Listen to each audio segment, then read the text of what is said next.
Ergo, no me puedes cobrar impuestos sobre adquisición de inmuebles sobre el valor más alto que resulte entre el catastral.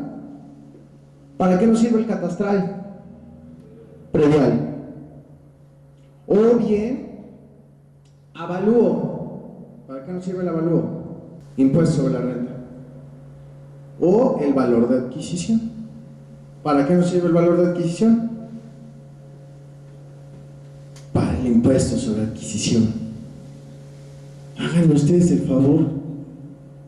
La Corte no entiende que el impuesto sobre adquisición grava la adquisición. Una operación de $1,000,000 de pesos respecto de un inmueble que según avalúo tiene un valor de 1,200,000 pesos, no está a discusión que el incremento patrimonial asciende al diferencial, esto es, a tan solo 200,000 pesos, lo que en todo caso constituiría la base gravable, pues no se permite hablar de utilidad si no se permite efectuar a los ingresos la disminución o deducción de los gastos efectuados para alcanzar esa ganancia. Aquí también es importante destacar, por lo que recuerdo, que yo le comentaba a los jueces, yo le alegaba a los jueces, si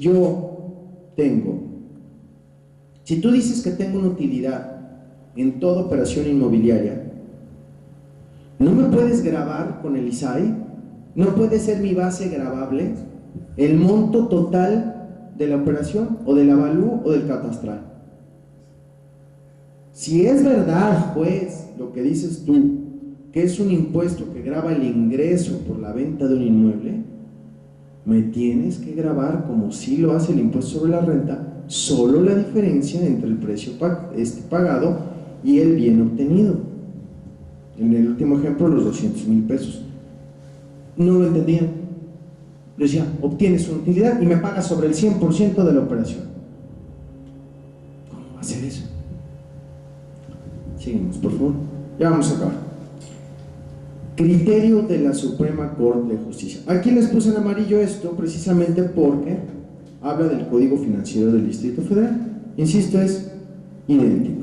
Dice la Corte: al establecer el valor del inmueble que se considerará para calcular el impuesto relativo, que será el que resulte más alto entre el convencional, el catastral o el que se obtenga del avalúo realizado por la autoridad o las personas registradas o autorizadas por ella, no transgrede el principio de proporcionalidad tributaria. Esto, bla, bla, bla, porque el hecho imponible está constituido, en el caso, por el acto de adquisición. De tal suerte, no puede aceptarse que el único valor real sea el de adquisición. ¿Cómo? El hecho imponible está constituido, en el caso, por el acto de adquisición. Y abajo, no puede aceptarse que el único valor real. ¿Cuántas realidades hay? Hay un valor real. Habrá que descubrir cuál es. Tiene que haber un valor real. No puede aceptarse que el único valor real sea el de adquisición. Otra vez. O sea, arriba solo el acto de adquisición. Y abajo no puede aceptarse que solo sea el de adquisición. No entiendo.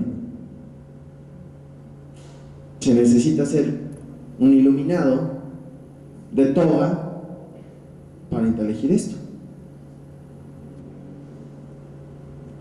Esto es un atentado al sentido común. No quiero decir que eventualmente con otro discurso pudiera tener la Corte razón. Esto es lamentable, lamentabilísimo. Es decir, el precio pagado por el inmueble, pues la transmisión de la propiedad puede ocurrir a través de diferentes vías jurídicas. Fíjense, otro hecho imponible: transmisión de la propiedad. La transmisión va de aquí a allá, la adquisición va de allá para acá. Esto seguramente no lo manejan las doctrinas alemanas, con base en las cuales emiten sus criterios. Pues la transmisión de la propiedad puede ocurrir a través de diferentes vías jurídicas, que no supongan necesariamente una erogación como contraprestación por la adquisición. Es un impuesto personal que grava el consumo. Puede haber otras figuras, pero no necesariamente voy a adquirir si no hay gasto. Pero si no hay gasto, pues no hay capacidad contributiva. como contraprestación por adquisición, como la donación, la prescripción adquisitiva, la sucesión, la división de la copropiedad o la extinción del usufructo. Resulta, licenciada, que ese vestido de la noche palacio se lo regala a su mejor amiga. Dona así. Y va ante notario y hace el contrato. Y llega a Hacienda y le dice a su mejor amiga: págame el IVA. ¿Pero por qué el IVA? Porque tú tienes el vestido. Claro, ya no te lo voy a tomar a 6,000 pesos. Te lo voy a depreciar, págamelo sobre 4. ¿Pero por qué voy a pagar IVA? Porque tú tienes el vestido. Pero no consumí, me lo regalaron. En palabras de la Corte, no es aceptable lo que usted plantea, porque no es aceptable que el único valor real sea el de adquisición, cuando el impuesto es de adquisición, ni el precio que se pagó en su momento, porque hubo una transmisión. Eso es un galimatías. Y, sobre todo, una mentira. Y, sobre todo, un acto de complicidad para que el gobierno se haga de recursos, iba a decir ilícitos, no, porque yo me los gané con el sudor de mi frente, los recursos no son ilícitos. El acto por el que los obtiene viola la Constitución. Hasta aquí me gustaría oír algún par de opiniones. Buen día. Gracias. Respecto a la pregunta que formula abierta respecto al criterio de la Corte, me parece que es excesivo, me parece que es abusivo, me parece que yéndose por fines extrafiscales están sobrepasando cuestiones legales que son bastante claras y bastante precisas. A lo mejor sería abusivo el calificativo correcto para denominar la forma en la cual cobran los impuestos, que totalmente carente de técnica jurídica. Y la verdad es que viene desde muchas veces la elaboración de las leyes, una falta de preparación del Congreso de la Unión o los congresos locales en su caso, y un soporte indebido por parte de la Corte, ya que la controversia se suscitó. No nos oponemos a pagar impuestos, ¿eh? El tema aquí es cada uno en su canastita. Si tú me cobras en adquisición, y en el de los perros a los perros, y en el de los gatos a los gatos, pues aunque no me guste tendré que cubrirlo, porque su estructura será razonable, será técnica, será posible, es posible en cuanto a su aplicación práctica. Sí tenemos un impuesto que grava las utilidades, si las hay. Sí tenemos un impuesto que me grava la tenencia, propiedad, posesión.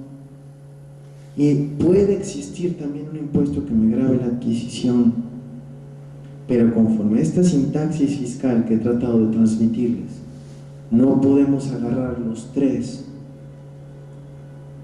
en una coctelera y aventar este bodrio llamado impuesto sobre adquisición de inmuebles, porque no guarda relación. ¿Por qué se les ocurre que el legislador dijo el más alto de estos tres? ¿Por qué no un impuesto sobre adquisición de inmuebles que grave el precio de la operación? ¿Por qué?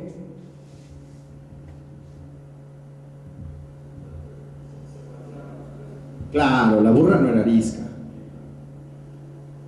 Oye, ¿en cuánto me vendes la casa? Pues vale 3 millones. ¿Qué te parece si te pago unos 500? Para que no se vea tan descabellado. Te pago 1, te pago 2, yo pago mi impuesto sobre 2 y saliendo ahí del notario te entrego el cheque certificado para que cobres el resto. Es verdad, nadie puede negar que esa sea la idiosincrasia del mexicano. Pero esta razón material justifica la implementación de este tipo de contribuciones, que no tiene la autoridad fiscal las más amplias facultades de revisión, liquidación, determinación, no tiene incluso el alcance de acciones penales contra los contribuyentes. no tiene procedimientos de cobro coactivo. O sea, el hecho que en una circunstancia o que algún grupo pueda hacer manipulaciones fiscales no te da derecho a instaurar un impuesto inconstitucional. Pero bueno, tu chamba es cobrar. Tú trabajas con lo que tienes. Y perdonen otras, los señores ministros, ¿de verdad no entienden esto? ¿De verdad? ¿Es en serio? Y bueno, este es el criterio que ha imperado en los últimos 10 años en la Corte, con todos los impuestos. ¿Por qué? Es que no tenemos fondos, no tenemos recursos. Ya lo sé. Pero si al impuesto de los gatos lo cobras por los gatos y al de los perros por los perros, a lo mejor tenemos 50 impuestos, pero todos van a tener una estructura legal sólida y serán constitucionales cuando se les cuestione. O sea, tanto el legislador tiene muchas herramientas para hacerlo bien, para cobrar más. El ejecutivo lo mismo, pero quiere cobrar sin hacer su trabajo, o sin hacer su trabajo bien. Es que me tiran las determinaciones de los créditos. Pues sí, porque me aparecen citatorios con fecha de un año atrás. Digo, se me hace un bonito detalle que le pongas el día de hoy, ¿no? No son pretextos. Pero al que menos podemos justificar es el Poder Judicial de la Federación. Un juez federal que te dice que en todo movimiento, en toda operación inmobiliaria hay utilidad obligada para el comprador y que no reconoce que en todo caso esa utilidad es el diferencial, es corrupto por falta de preparación. Es un tema de sentido común. Es un tema de querer poner atención en los asuntos. Es un tema de no convertirte en cómplice de la autoridad para que se haga de recursos que son contrarios a la Constitución por su estructura. No quiere decir que quien compra una casa no pueda pagar una casa y no deba pagar un impuesto sobre la casa. No me pongas los tres. No me juntes los tres. Al contribuyente que esté simulando operaciones, mételo a la cárcel. ¿Pero qué creen? Además, les di la respuesta. Evidentemente, no la entendieron, porque tiene un altísimo grado de sentido común, del cual carece. Ponemos el último punto, por favor. Inconveniente en manipular valores. También vale apuntar que, contrario a lo que pudiera pensarse, si el numeral reclamado, perdón, eso lo extraje de una demanda mía, por eso digo numeral reclamado, si el artículo 112, 112, previera que el impuesto solo habría de calcularse con base en el valor de operación pactado por las partes, única forma que le permitiría guardar respeto a nuestra Carta Magna, ello de ninguna manera haría atractiva la manipulación de la base gravable por parte de los contribuyentes, porque atento a lo previsto en los artículos 153, primer párrafo, 155, fracción cuarta y último párrafo, y 157 de la Ley del Impuesto sobre la Renta, estos dos últimos contenidos en su capítulo 5, titulado de los ingresos por adquisición de bienes. ¿Recuerdan esto? Se tiene que cuando el valor del avalúo excede en más de un 10% la contraprestación pagada por la enajenación, el total de la diferencia se considerará ingreso del adquirente, quien quedará obligado a cubrir como pago provisional a cuenta del impuesto anual el monto que resulte de aplicar la tasa del 20% sobre el ingreso percibido, sin deducción alguna, quedando a cargo del fedatario público que intervenga en la operación el cálculo, retención y pago del impuesto a través de la declaración en las oficinas autorizadas. ¿Bajas, por favor?